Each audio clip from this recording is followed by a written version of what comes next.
Muy bien, vamos a continuar con la siguiente clase.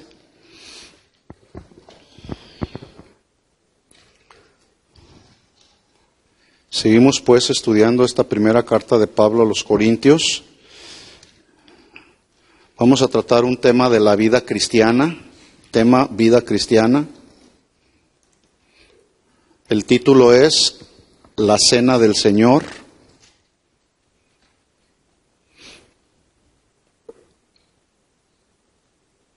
Y en estos minutos que nos quedan vamos a tratar de desarrollar este tema que es también extenso, lo vamos a hacer en dos partes.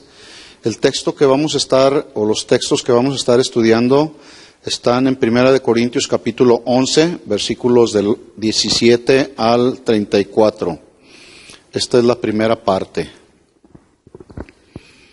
Tema vida cristiana, título La Cena del Señor, texto 1 Corintios capítulo 11, versículos 11 al 34, parte 1.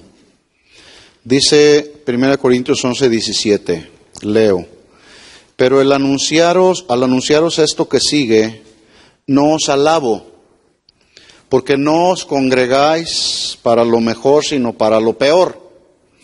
Pues en primer lugar, cuando os reunís como iglesia, oigo que hay entre vosotros divisiones, y en parte lo creo.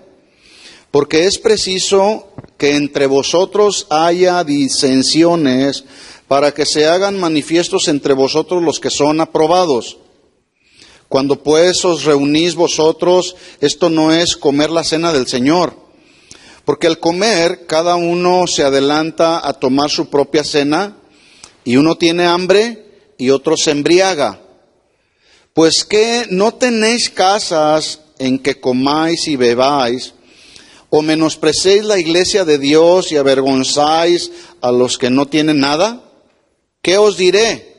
¿Os alabaré? En esto no os alabo, dice Pablo, versículo 23. Porque yo recibí del Señor lo que también os he enseñado, que el Señor Jesús, la noche que fue entregado, tomó pan y habiendo dado gracias, lo partió y dijo: Tomad, comed, esto es mi cuerpo que por vosotros es partido, haced esto en memoria de mí.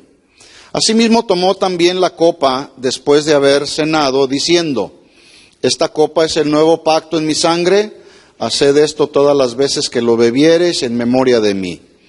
Así pues, todas las veces que comiereis este pan y bebiereis esta copa, la muerte del Señor anunciáis hasta que Él venga. 27. De manera que cualquiera que comiere este pan o bebiere esta copa del Señor indignamente, será culpado del cuerpo y de la sangre del Señor. Por tanto, pruébese cada uno a sí mismo y coma así del pan y beba de la copa. Porque el que come y bebe indignamente sin discernir el cuerpo del Señor, juicio come y bebe para sí. Por lo cual hay muchos enfermos y debilitados entre vosotros y muchos duermen. Si pues nos examinásemos a nosotros mismos, no seríamos juzgados, mas siendo juzgados, somos castigados por el Señor, para que no seamos condenados con el mundo. Así que, hermanos míos, cuando os reunís a comer, esperaos unos a otros. Si alguno tuviere hambre, coma en su casa, para que no os reunáis para juicio. Las demás cosas las pondré en orden cuando yo fuere. Pablo sigue poniendo orden, Pablo sigue poniendo orden. Bueno, en este pasaje, el apóstol Pablo da una enseñanza a los corintios respecto a la cena del Señor. Y esta enseñanza de la cena del Señor, que vamos a estar desarrollando, gira alrededor de 3 puntos importantes. Por eso leí todos los versículos. Número 1, Pablo enseña a los corintios y trae orden y les muestra primero los abusos en la cena del Señor. 1, los abusos en la cena del Señor. 2, el verdadero propósito de la cena del Señor. Y 3, el tomar la cena del Señor indignamente. Repito, este tema, la cena del Señor, gira alrededor de 3 puntos importantes. 1, los abusos en la cena del Señor. 2, el verdadero propósito de la cena del Señor. Y 3, tomar la cena del Señor indignamente.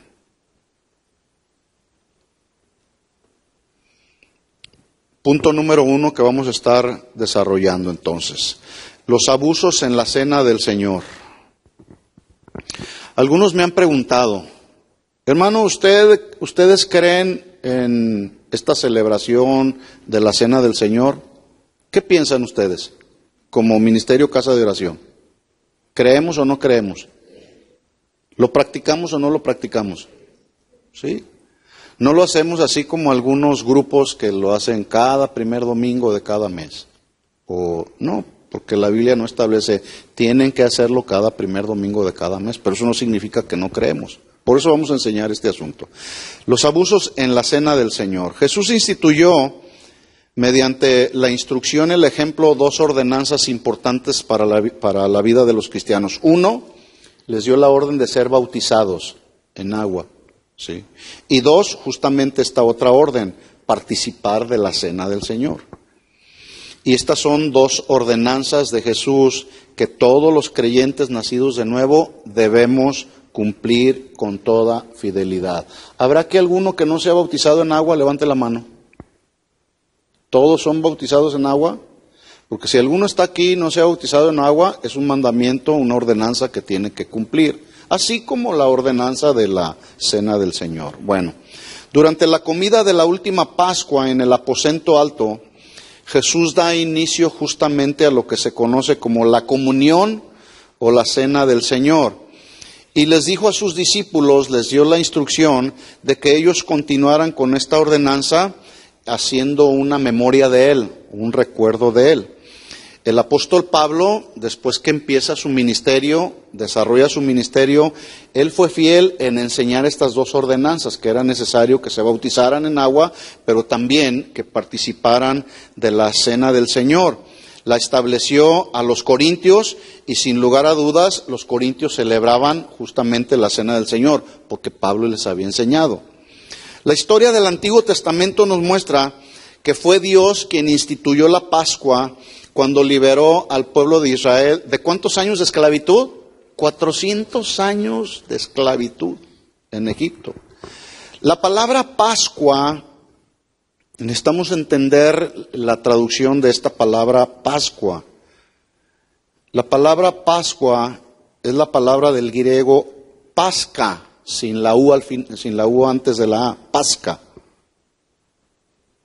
Es la palabra del griego, que es una transcripción griega del término arameo, Pascua precisamente. Pascua no es una palabra griega, es una palabra aramea.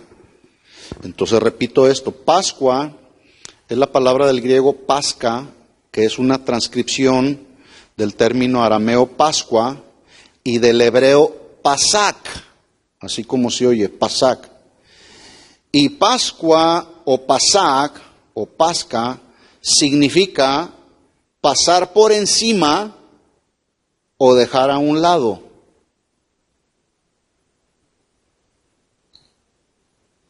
Pasar por encima o dejar a un lado.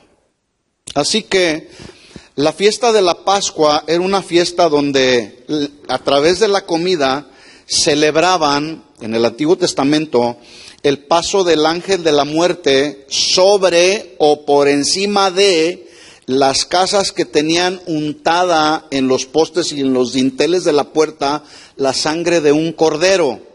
¿Sí? ¿Se acuerdan cuando el Señor les da la instrucción? Va a pasar, va a haber una mortandad, pero va a pasar por encima o a un lado, haciendo representación de la Pascua, por un lado de todas aquellas casas que hayan untado en sus puertas la sangre de un cordero sacrificado, y al pasar el ángel, no iba a traer destrucción a todas aquellas casas que estuvieran untadas con la sangre de este cordero.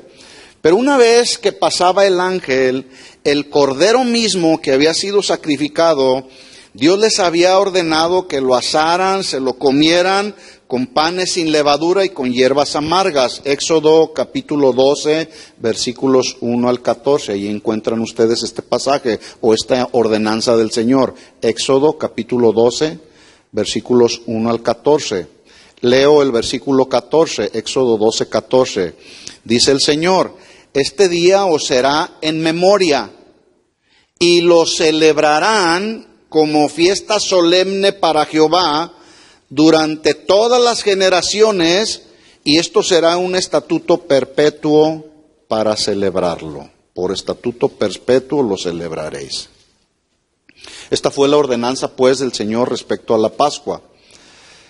Esta sigue siendo hasta hoy una de las fiestas judías más sagradas del pueblo judío, valga la redundancia. Todavía hasta la fecha ellos siguen, dentro de sus diferentes fiestas judías, todavía siguen celebrando la Pascua. Bueno, eso fue lo que pasó en el Antiguo Testamento. En el Nuevo Testamento, Jesús transforma la comida de la Pascua en una celebración de liberación, pero en un sentido muy superior, el cual Él mismo vino a traer para todo aquel que creyera en su sacrificio perfecto que Él realizó en la cruz, todo aquel que creyera en Jesús como el Cordero de Dios que quita el pecado de todo el mundo, ¿sí? Jesús fue el Cordero de la Pascua, ¿sí? De tal forma que cuando comemos su cuerpo y bebemos su sangre, ¿es literal? Obviamente que no, Jesús ya no está. Escuchen esto, hay grupos que se precian de ser cristianos, que dicen que cuando participan de la cena del Señor, literalmente el trozo de hostia, de pan o de vino se convierten en el cuerpo y la sangre de Jesús, lo que se conoce por ahí como la transustanciación. Ahí se los dejo de tarea para que lo escudriñen. Entonces, cuando nosotros celebramos la cena del Señor, esta está representada por el pan, un trozo de pan, puede ser de trigo, ¿sí? Y el jugo de la uva, ¿sí? Pero esto nos ayuda a recordar la redención espiritual y eterna que Jesús nos dio por causa y el resultado de su sacrificio perfecto en la cruz, donde Él ofreció su cuerpo y ofrendó su sangre para liberarnos de la maldición del pecado de la que éramos esclavos. ¿Sí? Entonces, lo que Dios estaba representando en el Antiguo Testamento, cuando se mataba un corderito, se untaba la sangre de ese corderito en los dinteles de la puerta, el ángel pasaba por o encima o del lado Jesús lo hizo ahora para nosotros. Él nos liberó de la maldición y de la condenación eterna. Por tanto, cuando los días de nuestra vida terminen en este planeta, iremos a gozar con Él, ¿sí? Vida eterna con Él, ¿sí? La muerte va a pasar del lado de nosotros, ¿sí? Porque sí, vamos a morir a este cuerpo, ¿sí? A este mundo, pero viviremos por toda la eternidad con Él. Qué tremendo, ¿no? Bueno. Así que la cena del Señor celebra justamente la liberación espiritual y permanente de los cristianos bajo lo que Jesús llamó un nuevo pacto. Jesús en Lucas 22:20 dijo: esta es la copa del nuevo pacto en mi sangre que por vosotros es derramada. ¿Sí?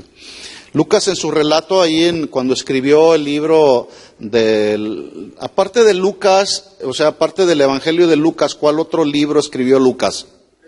Hechos de los Apóstoles. Bueno, ahí en ese relato de Lucas, en los Hechos de los Apóstoles, en el capítulo 2, versículo 42, habla de 4 características que tenían los primeros cristianos de aquel tiempo. Número 1, dice que perseveraban en la doctrina de los apóstoles. ¿Sí? Estaban siendo adoctrinados en lo que Jesús había encomendado a los apóstoles que enseñaran a la iglesia naciente. 2, se caracterizaban por la comunión unos con otros, el compañerismo unos con otros. 3, se perseveraban en el partimiento del pan. Y esto significa justamente participaban de la cena del Señor, ¿sí? Recordando el sacrificio de Jesús en la cruz. Se juntaban los hermanos y recordaban a través de la cena del Señor y con los elementos del pan y el jugo de la uva, recordaban ese sacrificio de Jesús en la cruz. Y finalmente otra característica de ellos era en las oraciones. La iglesia naciente del primer siglo desarrolló comidas especiales de compañerismo que más adelante fueron conocidas como fiestas ágapes o fiestas de amor fraternal. Esto es muy importante para desarrollar el tema, ¿sí? Acuérdese, estamos hablando de la cena del Señor. El primer punto que estamos tratando es cómo los cristianos de la iglesia en Corinto abusaron de esta cena. Les estoy dando primeramente el panorama, cómo debía de ser, ¿verdad? Y así da inicio. Los cristianos de aquel tiempo empiezan a organizar estas fiestas de amor fraternal. Vamos a juntarnos, como hoy se juntan los hermanos, más a comer que a crecer espiritualmente. Pero bueno, ese es otro asunto.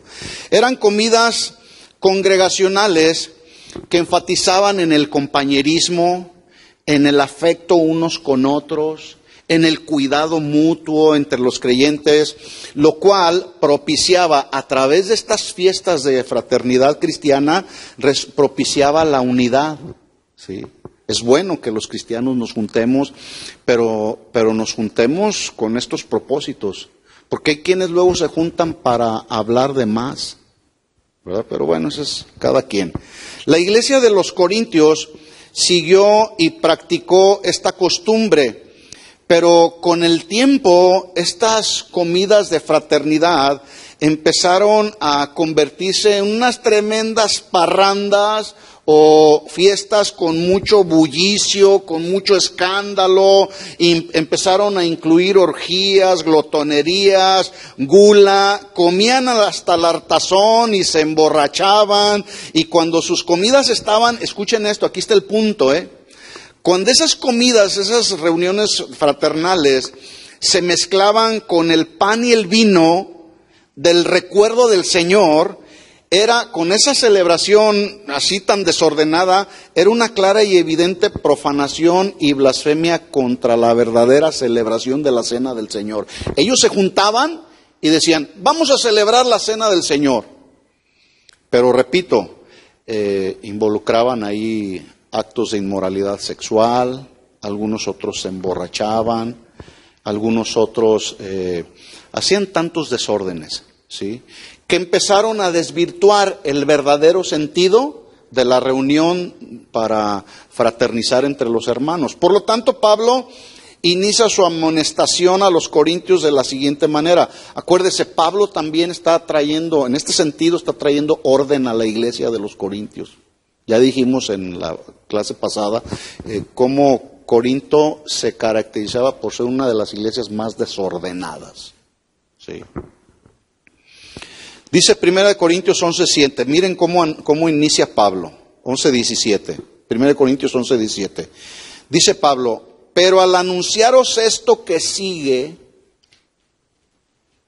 aquí hago un paréntesis para traducir la palabra anunciaros, porque ahí la palabra anunciar, puede ser, se puede entender así, les quiero anunciar esto.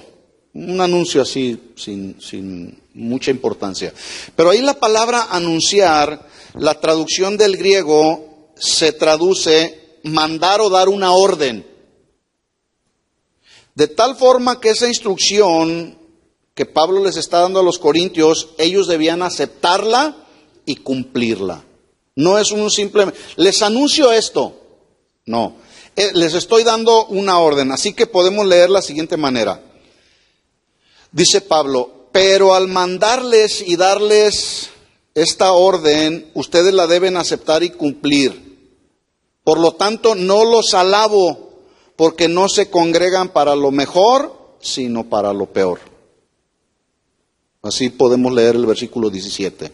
¿Estamos de acuerdo? Ya de acuerdo a la traducción de anunciar. Voy a volver a leerlo así. Si anunciar se traduce mandar o dar una orden que los corintios debían aceptar y cumplir, entonces podemos leer el texto, Pablo diciendo, pero al mandarles y darles órdenes que deben aceptar y cumplir, no los alabo, porque ustedes no se congregan para lo mejor, sino para lo peor. Esta expresión para lo peor se está usando aquí para representar todo tipo de mal moral en el que habían caído los corintios. Pablo les dice, ustedes no se están juntando para lo mejor, o sea, para darle el verdadero sentido a la ceremonia de la cena del Señor, pero se están juntando para lo peor. Y es ahí como, son palabras un poquito más que no suenan tan fuertes, ¿no? Pero así lo tradujeron, ¿verdad? Pero en esta expresión para lo peor, Pablo está incluyendo todo tipo de males morales en los que incurrieron los corintios, ¿verdad? En lugar de que la celebración estuviera envuelta de compañerismo, de amor fraternal, de enriquecimiento espiritual, que ese era el propósito original, los corintios empezaron a involucrar sus caprichos egoístas. No, pues ahora lo vamos a hacer así. Y luego de repente empezaron a avergonzar a los más pobres. Aún en esa celebración se burlaban de la muerte de Jesús en la cruz, considerándola todo un fracaso. Daban un mal testimonio ante el mundo incrédulo que les rodeaban, como pasa hoy en muchas iglesias. La gente los ve y dice, no hombre, si eso es el cristianismo, mejor me quedo como mundano.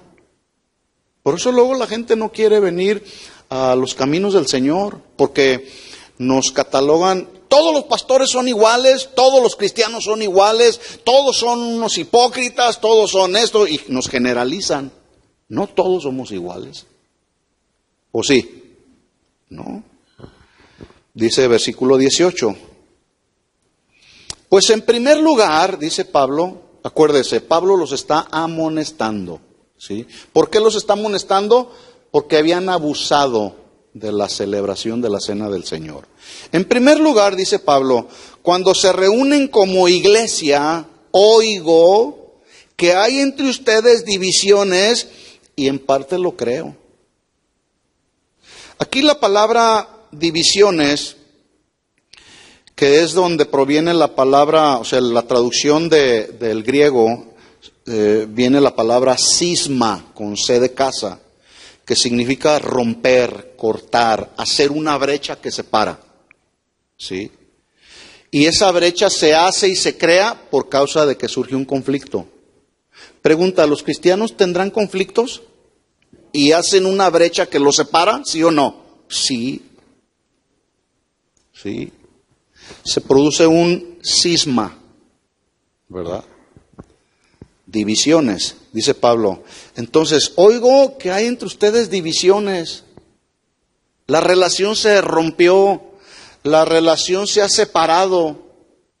Yo conozco cristianos que están peleados a muerte con otro cristiano dentro de la misma iglesia. Eso no puede ser aceptable, ¿verdad?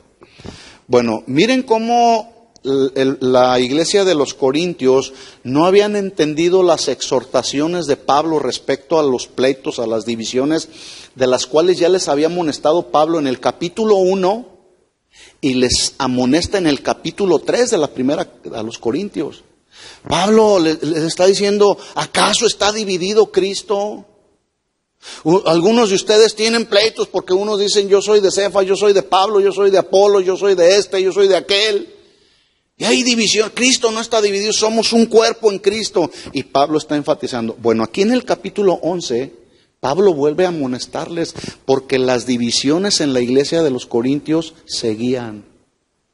No sé cuánto tiempo había pasado, ¿sí? Pero me llama mucho la atención que la iglesia, ya en el capítulo 11, la iglesia de los Corintios seguía fragmentada, dividida por pleitos, conflictos y disensiones. Hermanos, hay que buscar la unidad entre nosotros. Ya sabemos, yo lo he comentado en otras ocasiones, son principios bíblicos. ¿Tienes algo contra tu hermano? Arréglalo. Arréglalo. Sí. Bueno, yo quiero notar algo importante que dice aquí el apóstol Pablo. Él dice en la segunda parte del versículo 18, oigo que hay entre vosotros divisiones y en parte lo creo. Escuchen esto, Pablo oía, pero no de todo se creía. ¿Sí?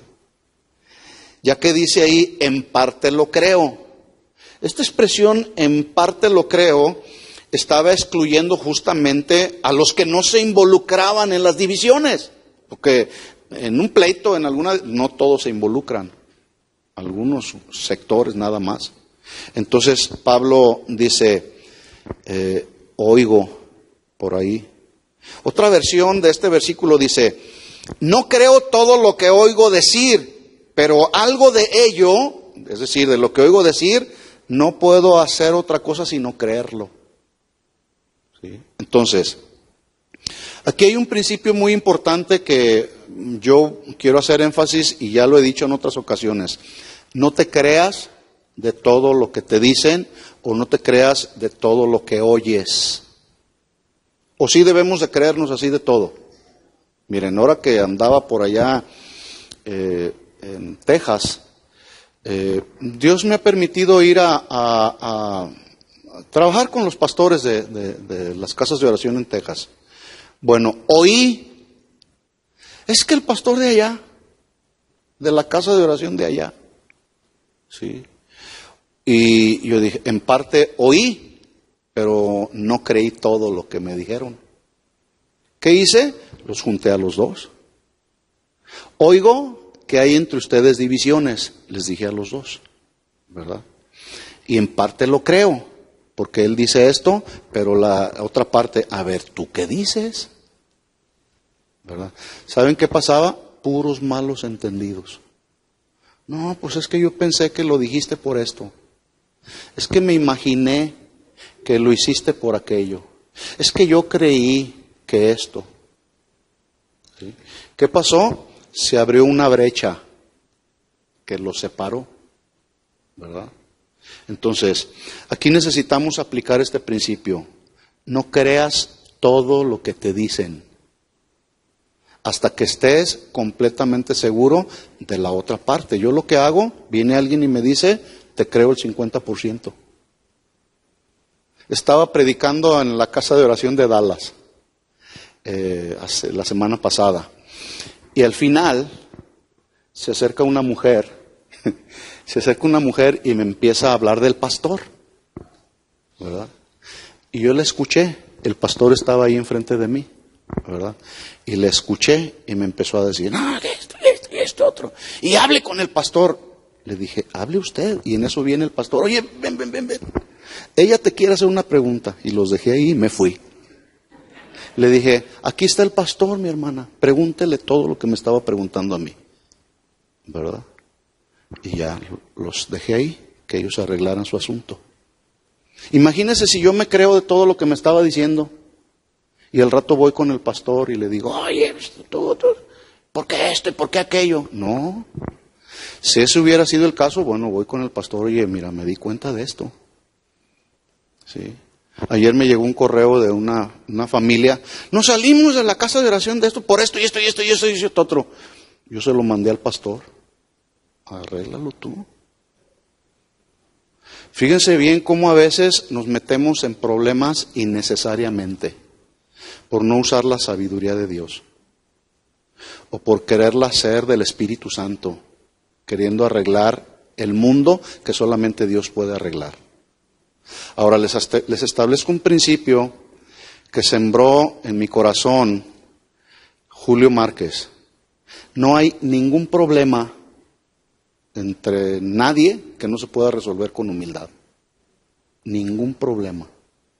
¿Surge algún problema? Hay que ser humildes para reconocer, si es que debes reconocer, ¿sí? Para pedir perdón, no disculpas. Para pedir perdón si debes de pedir disculpas o debo pedir disculpas. ¿Sí? Para en ese sentido entonces guardar la unidad del Espíritu en el vínculo de la paz, escribió Pablo a los Efesios.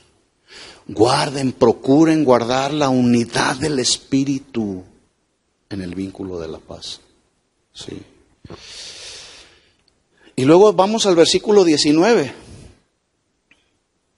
Dice Pablo, bueno, ya vean cómo está el panorama. Los corintios habían hecho un desorden de la cena del Señor, que esto generó conflictos, divisiones, disensiones entre los hermanos, y Pablo los llama ahí a la unidad. No se crean de todo lo que oigo esto, pero no me creo de todo, etcétera. Versículo 19. Pero luego Pablo dice: es preciso que entre vosotros haya disensiones para que se hagan manifiestos entre vosotros los que son aprobados. Wow. ¿Qué entiendes por la palabra disensión? No es la misma palabra que división, que significa, viene una división por causa del pleito y conflicto.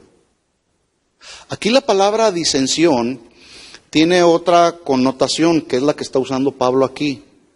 La palabra disensión, la traducción es de la palabra griega, es herejía o secta, y no meramente un cisma o una división de la que habla el versículo 18. Entonces, dice Pablo: es necesario que entre vosotros surjan las herejías y se formen las sectas, ¿sí?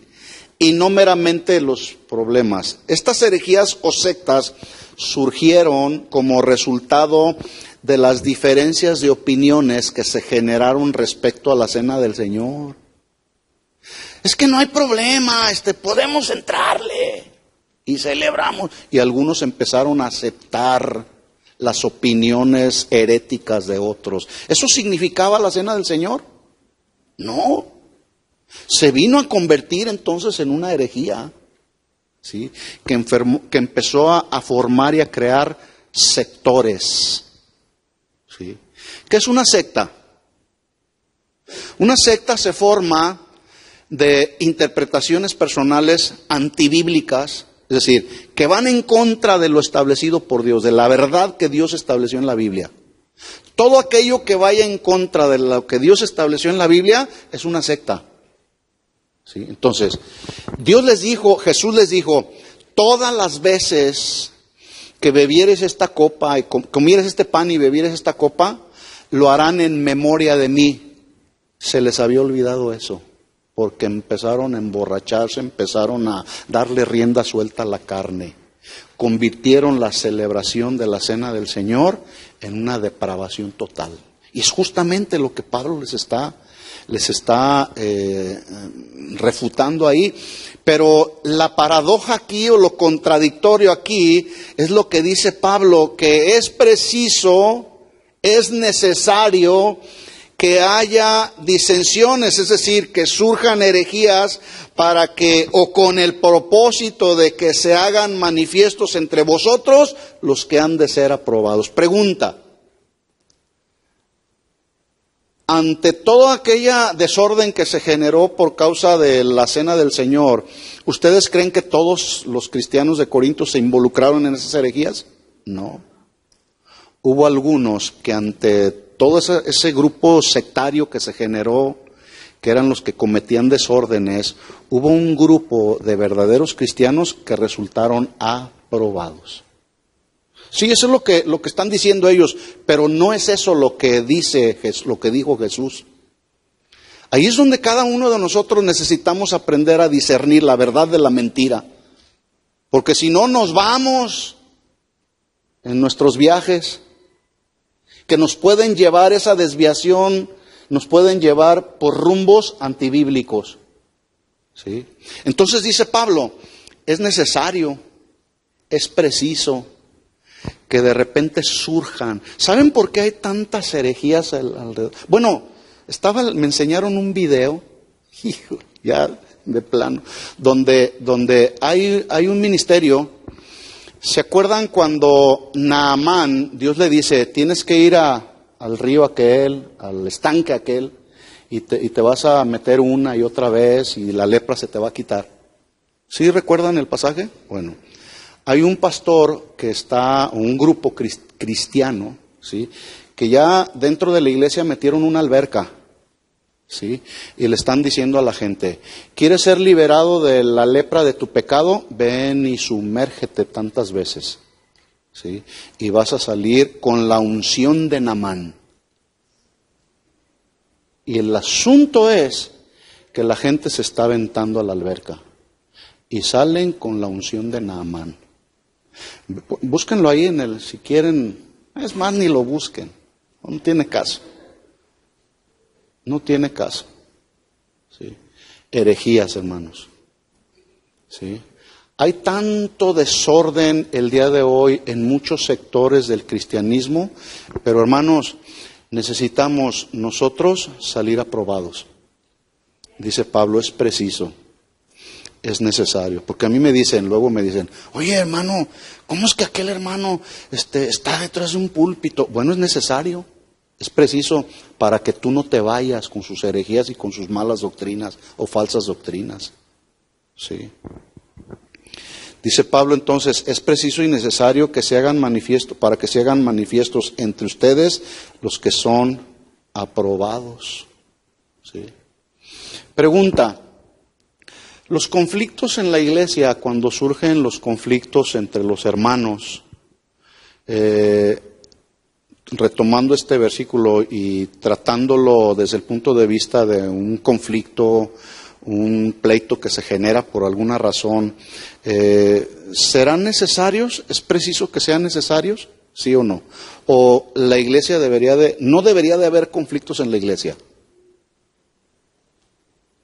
Es necesario. No debiera ser así. Jesús dijo cuando hablaba del divorcio, es que en el principio no era así. En el principio el asunto yo lo establecí de esta manera, ¿verdad? Pero por causa de la carne se empezó a desvirtuar el principio de Dios. Pablo estaba consciente de que las divisiones y disensiones dentro de la iglesia no se pueden evitar por completo, hermanos. No se pueden evitar. Y esto lo veremos hasta que regrese el Señor. Pero recordemos esto. Siempre habrá cizaña entre el trigo. Pero llegará un momento en que el Señor va a separar la cizaña del trigo. ¿Sí? Y ojalá que estemos en el lado del trigo, no de la cizaña. ¿Sí? Por un lado. Por otro lado también, siempre en las iglesias, siempre en las congregaciones, habrá creyentes que son rebeldes y desobedientes y por eso se generan problemas. ¿Sí? Pero es necesario, es preciso. ¿Sí? Cabe mencionar que es necesario que surjan estas disensiones, pero no es necesario que sean toleradas o que se permita que estas disensiones, divisiones, lleven a la separación entre los hermanos. O sea, sí es necesario para que surjan los aprobados, pero no es necesario que se toleren. Peleense todos, no hay problema, con que traigan sus diezmos y sus ofrendas y con que vengan y llenemos la iglesia. No, somos responsables. Vuelvo a repetir, de mantener la unidad del Espíritu en el vínculo de la paz. Cuando yo me doy cuenta de algún conflicto entre los hermanos, pues hago lo que hice con el pastor aquel. Sí, porque ese es el principio bíblico, Mateo capítulo 18. ¿Tienes algo contra tu hermano? Ve, tú y él solos, y hablen del asunto. ¿Sí? Si logran arreglar el asunto, dijo Jesús, has ganado a tu hermano. Y si no, llama a 2 o a 3 testigos, para que conste toda palabra, ¿verdad? Y si en presencia de 2 o 3 testigos el asunto se arregla, has ganado a tu hermano. Y si no, hay una tercera instancia, dilo a la iglesia, para que la iglesia discierna. O sea, si Jesús nos dejó establecido, y la Biblia nos deja establecido que los pleitos, los conflictos se pueden arreglar, se deben arreglar. ¿Sí? ¿Serán necesarias los pleitos, las divisiones, los conflictos en la iglesia? En una ocasión alguien me preguntó, oye, ¿y es que en el ministerio, pues, en los diferentes ministerios o responsabilidades, tareas de la iglesia, pues hay conflictos entre unos y otros y luego surge la competencia?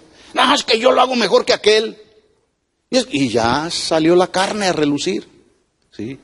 Y entonces en el ministerio luego se dan pleitos, a veces entre el liderazgo de la iglesia. Entonces alguien me preguntó, oye, ¿así es el ministerio? Yo les pregunto, ¿así es el ministerio? ¿Así debería de ser en el ministerio? Yo he estado presente así en juntas de pastores, donde se generan tantos problemas, que de pronto aquel pastor le dice al otro hasta de lo que se va a morir, como si fuera Dios.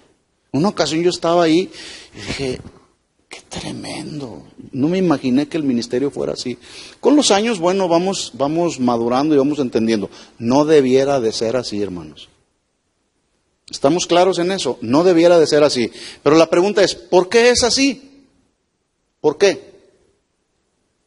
Porque estamos todavía en esta naturaleza carnal. Y esta naturaleza carnal hay que subyugarla, como lo hacía Pablo, para que no salga, para que se mantenga en el dominio propio, para que se mantenga en la sabiduría de Dios. Por eso Pablo dice, es necesario para que se manifiesten los que han de ser aprobados, que se manifieste la sabiduría de Dios, que se manifieste la humildad, que se manifieste el dominio propio, que se manifieste la unidad que yo quiero buscar y desarrollar con mis hermanos.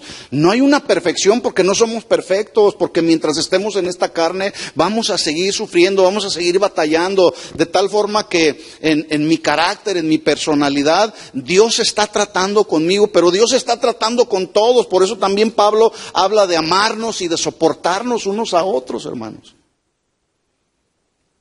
Pero es necesario que surjan, para que también el Señor vaya ayudándonos a ver en qué nivel nos encontramos. ¿Sí? No, pues me falta todavía mucha paciencia, pero a veces a través de los conflictos me doy cuenta que me falta paciencia. A través de los conflictos a veces me doy cuenta que me falta sabiduría de Dios. Por eso es preciso y es necesario, dice Pablo, que haya entre ustedes disensiones, que en este caso, que surjan las herejías, para decir, no, eso no es de Dios. ¿Verdad? El mal siempre ayudará para que se manifieste el bien. Siempre. La mentira siempre se contrarrestará con la verdad. ¿Sí? Por lo tanto, lo que Pablo está tratando de enseñar es que las dificultades en la iglesia crearán situaciones que nos ayudarán a que se manifieste justamente la verdadera fuerza espiritual de un cristiano de a de veras. Por eso podemos responder, ¿por qué hay tantas sectas, tantos grupos alrededor del mundo? ¿Por qué hay tantas herejías alrededor de las iglesias? Bueno, para que se manifieste la verdadera fuerza espiritual de los que son de a de veras, que puedan discernir, eso no es de Dios, eso no proviene de Dios. Por eso es necesario y es preciso que haya. Versículo 20, dice Pablo, ¿cuándo pues os reunís vosotros? Esto no es comer la cena del Señor. Es decir, los corintios no podían afirmar comer la cena del Señor porque no estaban honrando la celebración. Ellos practicaban la ceremonia, pero no la realidad y la sustancia de lo que verdaderamente significaba comer y celebrar la cena del Señor. Voy a parafrasear más o menos las palabras de Pablo, diciéndole a los corintios, ustedes pueden estar partiendo el pan, bebiendo la copa, pero lo que en realidad están haciendo no tiene nada que ver con la ordenanza del Señor que Él instituyó a través de la cena del Señor. Por tanto, el Señor no está presente en su celebración. ¿Estaría presente Jesús ahí en esa celebración? De ninguna manera. ¿Sí? 21. Porque al comer cada uno se adelanta a tomar su propia cena, y uno tiene hambre y otro se embriaga. Es decir, los creyentes más pobres, porque había creyentes pobres en aquel tiempo, acudían a esta celebración, a esta fraternidad de cristianos que en el principio llevaba como propósito el cuidado mutuo, la unidad. Bueno, había algunos pobres que en realidad no tenían para comer y decían, bueno, pero toca la cena del Señor, vamos a celebrar la cena del Señor, y los que tienen podían y debían ayudar a los que no tenían. Bueno, llegaban los pobres, pero los que sí tenían, que eran los ricos, se adelantaban a comer de tal forma que cuando llegaban los pobres ya no había nada. Y llegaban ahí y se iban hambrientos. Eso es lo que Pablo está tratando de decirles, ¿sí? No compartían con los que no tenían. Y por si fuera poco, comían hasta hartarse y bebían hasta embriagarse. Eso desvirtuó entonces el verdadero sentido de la cena del Señor. Y Pablo les dice en el versículo 22, ¿pues qué? ¿No tienen casas en las que coman y beban? En otras palabras, Pablo le estaba diciendo, mejor quédense en su casa si van a venir a la iglesia a emborracharse y a hacer todos desmanes y toda la depravación que están haciendo, mejor quédense en su casa. Dice, o menospreciáis la iglesia de Dios y avergonzáis a los que no tienen nada. Es decir, llegaban a la iglesia, no les importaba que era la iglesia del Señor donde los cristianos se reunían para darle honra y gloria al Señor. No en la iglesia. Escuchen esto, hermanos, ya hay grupos cristianos donde se reúnen para hacer lo que estaban haciendo los corintios. Esto sigue pasando todavía, ¿sí? En otras palabras, Pablo los está confrontando y les está escribiendo que si ellos no podían mostrar el amor por los hermanos en estas comidas, pues ¿para qué entonces celebraban estas comidas que fueron conocidas como las fiestas de los ágapes o del amor fraternal? Dice Pablo, ¿qué les diré? ¿Los alabaré? En esto no los alabo. Pablo les dice, no puedo hacer nada en su defensa, parafraseándolo, no puedo yo dar la aprobación para ustedes, por supuesto tampoco los voy a elogiar. En otras palabras, los cristianos empezaron bien la celebración de la cena del Señor en muy buen espíritu, recordando el sacrificio de Jesús en la cruz, pero terminaron en la corrupción y en la depravación de la carne. Hoy sigue pasando lo mismo. Hay quienes empiezan bien su cristianismo, su ministerio, y terminan en la carne, abusando de muchas de las cosas que luego nos son encomendadas. Y por eso es que los pastores y hay un orden en la iglesia, por eso todos debemos estar en sujeción. Yo estoy bajo autoridad también. Yo rindo cuentas. Tengo a alguien a quien le debo rendir cuentas. ¿Sí? ¿Por qué? Porque me quiero cuidar de haber empezado como Dios manda, pero hay que permanecer y no terminar en la carne. ¿Verdad? Bueno, a continuación Pablo les enseña el segundo tema, el verdadero propósito de la cena del Señor. Pero esto lo vamos a ver la semana que entra, porque ya no nos queda el tiempo, ¿sí? Leo el versículo, el verdadero propósito de la cena del Señor, y terminamos con esto. Dice Pablo, porque yo recibí del Señor lo que también ya les enseñé. Que el Señor Jesús, la noche que fue entregado, tomó pan, habiendo dado gracias, lo partió y dijo, toman, coman, esto es mi cuerpo que por ustedes es partido, hagan esto en memoria de mí. Tomó también la copa después de haber cenado, diciendo, esta copa es del nuevo pacto en mi sangre, haced esto todas las veces que la bebieres en memoria de mí. Así pues, todas las veces que comieres este pan y bebieres esta copa, la muerte del Señor anunciáis hasta que Él venga. La siguiente semana terminamos este tema, ¿de acuerdo? Hasta aquí le dejamos. Que Dios les bendiga.